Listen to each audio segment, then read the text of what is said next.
Hi everyone, and welcome back to another DIY video here on my YouTube channel. So it's been a while since I've actually uploaded anything onto my YouTube channel. The last upload that I uploaded was, I think it was honestly either October or November of last year that I uploaded, and it was my DIY sled costume. I saw the views that had, and I wasn't really too pleased. So I lost interest in sitting down and making a YouTube video because I honestly, in a way, I do kind of feel like I'm talking to nobody because at this time, I don't really get a lot of views. If I'm being honest, not a lot of people really appreciate my work. So it doesn't really help my mental stability to feel like I'm doing all this work for nothing. But, I have a talent that I want to show to the world and I'm going to show it off. And if YouTube or Instagram is the only platform or are the only platforms that I can do it at, then I'm going to take my chances. I guess hard work should pay off in the end. And I'm not expecting anything big.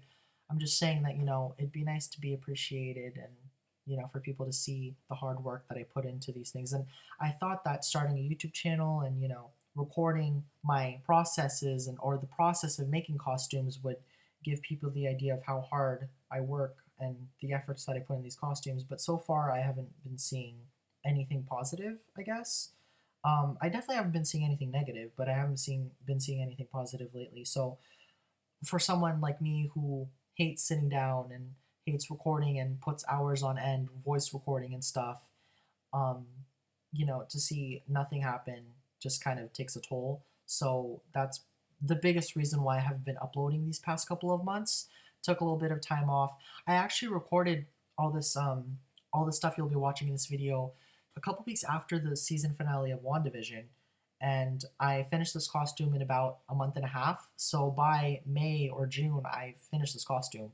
I just haven't had the time to sit down and actually voice over all this and record and do all the extra stuff. So, and that's just losing interest and stuff like that. But today, as of September 14th, 2021, a week before my 20th birthday, on this 20th of September, I'm finally sitting down and doing the best that I can. So hopefully I get this video done as soon as possible. I'm hoping I get this video uploaded before October 31st, which is Halloween. So anyone out there like me, or even, not like me, who wants to make a WandaVision costume and wants to be on a budget, hope this helps. So I have to apologize for the little ramble that I did, but I kind of felt like for whoever's watching my content, I owed you guys, an explanation of why I haven't been uploading onto my YouTube channel. Not like anyone cares, but for the people who do, there's your explanation. So, as you can see, you've been kind of viewing this for like 3 minutes already, but here's me sketching out the costume concept, making my own concept, I guess, of the Wanda costume from the series finale. Wanda, or the Scarlet Witch, has always been one of my favorite, if not my actual favorite, Avenger ever since her debut in the MCU. I didn't like her just because of WandaVision. I know there's a lot of people joining in into liking Wanda because of WandaVision only. I've liked her ever since Age of Ultron, and I remember people picking on me and making fun of me for liking the Scarlet Witch instead of Captain America or Iron Man, but I've always been a fan of her. So when I saw her debut with this outfit, I knew exactly from that moment that I wanted to make a costume representing what she wore at the end of WandaVision. Now, one thing I do want to explain for this costume is that ideally, if you're going to be making a superhero-like costume, it'd be better to use spandex or lycra or any type of stretchy material. Even a pleathery spandex material would be awesome for this costume. But at the time of this recording, I was still working on my other job, so I didn't get paid a lot. So I wanted to kind of do this costume on a budget. Also, at the same time, during the recording of this video, I really didn't know how to sew properly with spandex. It wasn't until a week ago or a couple weeks ago that I actually learned how to properly sew with spandex due to a costume that I was working on, which I'll probably showcase on my Instagram. So if you don't follow me on Instagram, follow me on there because I post updates on my costumes and stuff. So if you don't see updates here on YouTube or any videos on YouTube, you'll most likely see updates and how I'm doing and what I'm doing onto my Instagram, and I'll link it down below. But yeah, so probably wasn't the best thing for me to start sewing with spandex or lycra during this time in my life because it probably would have been a jumbly mess. But yeah, it would be very ideal for someone who wants to make a costume like this to use those type of materials because it is a superhero suit and you want it skin tight and stretchy. But like I said, I worked at my old job, wasn't getting paid, and not enough, but like wasn't getting paid a lot. So I wanted to do this costume sort of under a budget, if you would say that spending under $350 is considered a budget. But yeah. So when I initially saw the costume in the series finale of WandaVision, I knew that in order to make the costume work, and if I wanted to make it work for me, I would need to make some slight changes to the actual top. The original costume obviously was made for Elizabeth Olsen, so it was shaped more of like a corset piece.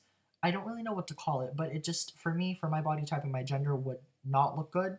So I needed to find a way to incorporate all the elements in a dumbed down, cheaper way, but also make it fit more to my gender, and not make it look too feminine like. Because even if I did want to make a feminine costume, it would not look good with my body type or me at all. So I needed to make it fit me. So I took a lot of inspiration from Hawkeye, from specifically the movie Civil War. He had a sort of half tank top design going on, and I took that design, kind of just, put it with my costume, or put the design into my costume, and worked with that. So I got this sort of tank top thing going on, as opposed to the corset-like piece that the original costume had in the show. And here is how my final sketch ended up turning out. Obviously, just like with all of my other costumes and all of my other sketches, it's not going to be made 100% like my sketch. I take creative liberties with a lot of things. I either lessen details or add details, or just don't do something completely. With this costume specifically, I opted not to do the pants. Is it because of laziness? Sure. Is it because I don't want to spend more time on this costume? Yeah.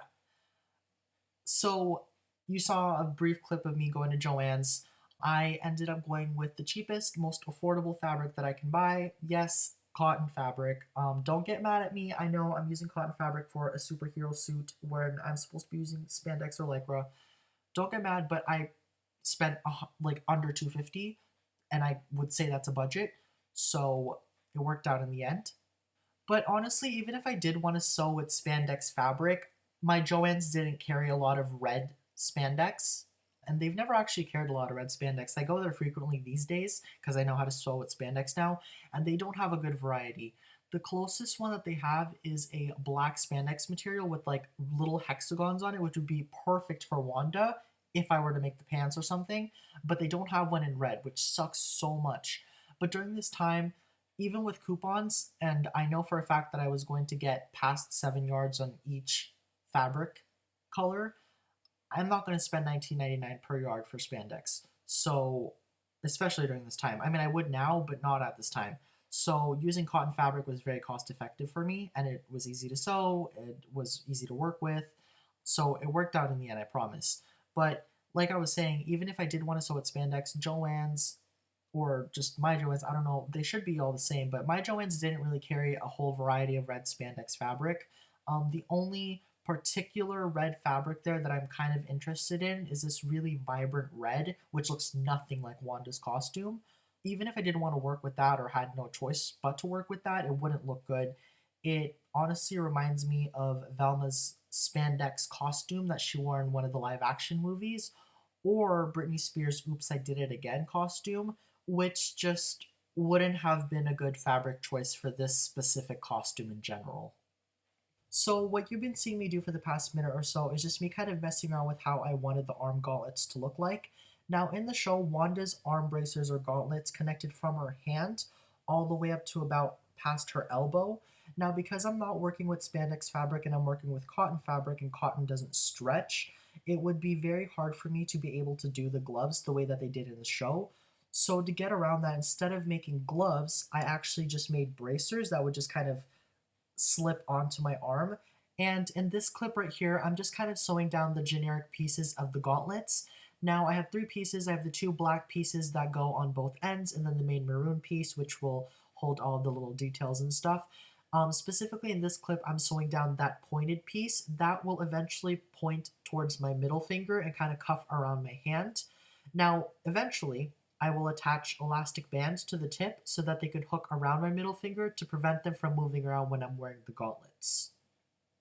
Without diving into too much detail, here are a couple clips showcasing a couple of the other pieces that I ended up putting onto my gauntlets. I just used some scrap leather and some scrap fabric to kind of give the gauntlets some extra detail, and here's a couple clips showcasing that.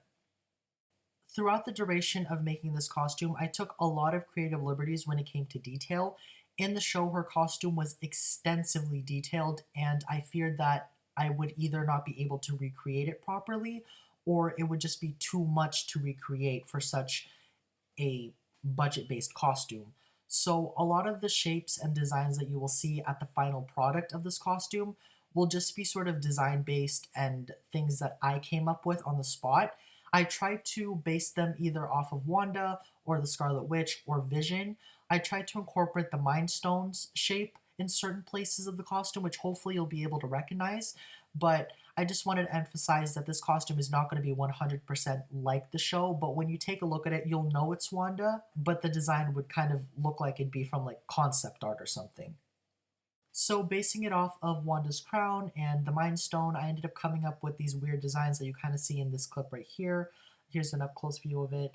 And they're just basic designs. There's nothing to them. I based them off of those things, but they're just designs I ended up coming up with on the spot. So I do recall taking a little break from the gauntlets, and I immediately just started working on the shirt. Now I've been getting really good with using shirt patterns. I actually drafted this specific shirt pattern using just random wrapping paper or shipping paper. And I drafted it when I made my Christmas costumes. I actually filmed those costumes too, or the making of those costumes, but I never uploaded them because I was, again, too lazy to video record everything and all that. But I do have clips for those, so maybe I'll upload it for this season, but I'm not really too sure. But back to the point, I've been getting really used to using patterns as of lately, especially during this time of making this specific costume. And I was very fond of this specific pattern I was able to draft, and I think it fits my body very well. So after I took a sketch of one side, I flipped it over and mirrored it to the other side and simply cut it out. And after cutting that out, I cut out a second piece that was identical to the first one, which will act as the back portion of my shirt. Now, I did make a slight mistake when I was cutting out the detail for the front of the shirt. I ended up cutting out this weird hourglass shape that would act as the placement for the black leather or the black turtleneck piece that Wanda originally had for her costume. I should have never cut this out because when I ended up sewing everything together, it was really, really hard to pin everything in place, specifically since I had this like weird shape going on. And since I was working with leather, I couldn't just, sneak everything in there because it would just be a wrinkly mess. So unfortunately, I didn't have the option to restart because I didn't have enough fabric for that to be able to happen. But if I were to fix one thing about this costume, I shouldn't have never cut out that hourglass shape, and I should have just left the normal circular cut for the neck, and it probably would have been easier for me to sew everything in place once it actually came to that part.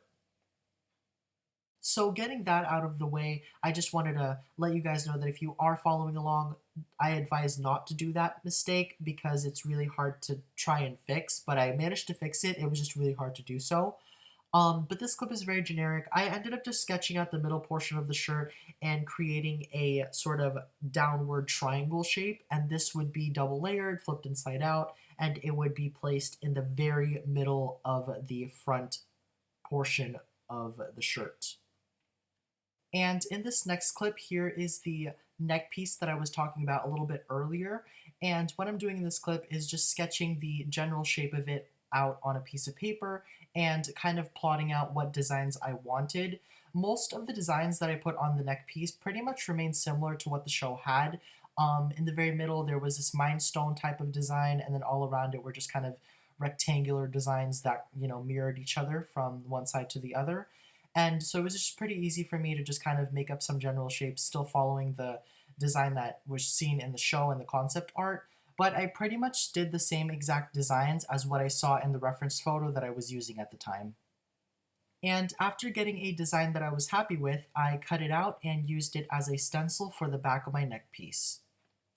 And here is what it looked like after everything was cut out.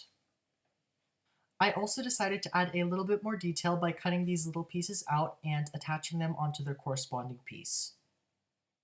And here's how that turned out after I was finished. Then I got started on doing more work on the shirt portion of the costume. For this piece, I basically just cut out strips of fabric and pinned it into the generic shape that you see in this clip and sewed it down.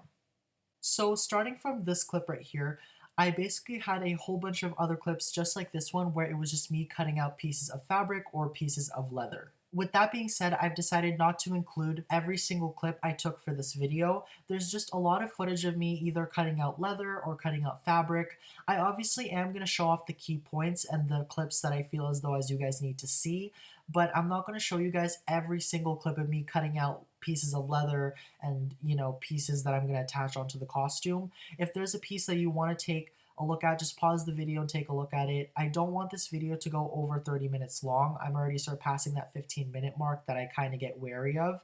So in order to save on time, I'm not going to include every single clip, but I will make sure to show off what is necessary to see.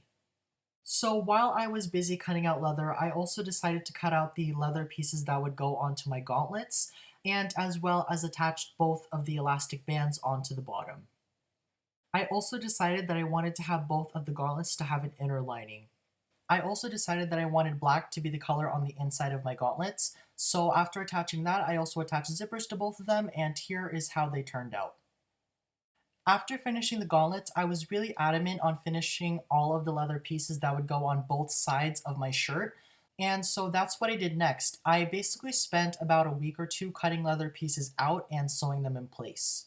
So after cutting out all the necessary parts to the costume, I basically just pieced it all together.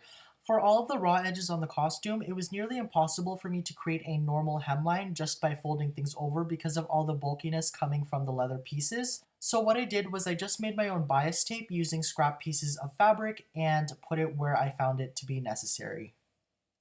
And after finishing that, I started work on my belt. So for the belt, I decided that there would be a total of 3 separate pieces that would make the entirety of the belt itself. There would be a back piece, and then there would be 2 side pieces, which is the part that I'm working on in this clip right here. And the belt itself was pretty easy to make. It took me about 2.5 days from start to finish. So at the time that I was filming this specific clip right here, I pretty much finished it the following day.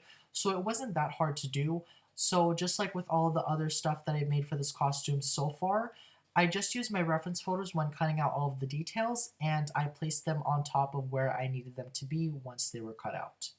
I actually didn't even film a whole bunch of clips of me making the belt. I was so adamant with finishing this costume up that I just wanted it done, and I forgot to film a whole bunch of stuff. So with that being said, the next clip that I am going to show is going to be the final product.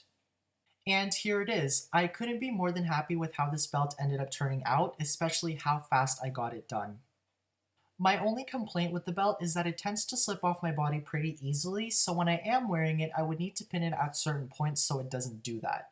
But other than that, I'm very happy with how the belt turned out.